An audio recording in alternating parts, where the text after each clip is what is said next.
और इस जनसेवा कार्यक्रम के उद्घाटन के मौके पर उप मुख्यमंत्री सुरेंद्र सिंह चौधरी और वरिष्ठ अधिकारी मौजूद रहे।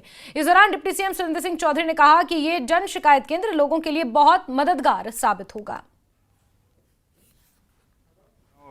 क्योंकि आम पब्लिक जो है वो सेक्टेड नहीं जा सकती, आपको पता है वहाँ पे काफ़ी सिक्योरिटी चेकअप होता है और सब कुछ होता है और लोगों को प्रॉब्लम होती है।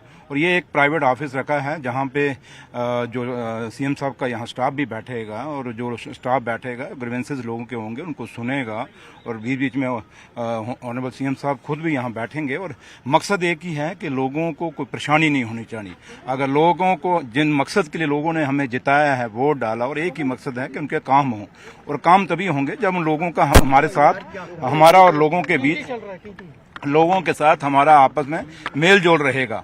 और जब मेल जोल तभी रह सकता है जब हम ऐसे दफ्तर जो आउटसाइड दी सेक्टर जब खोलेंगे और लोगों से मिलेंगे और उनसे बातचीत करेंगे, उनके मसले मसाइल हल तभी हो सकेंगे। तो लिहाजा ये राब्ता एक पब्लिक दरबार समझ लें, राब्ता एक आम लोगों से कनेक्ट करने का तरीका सोच लें।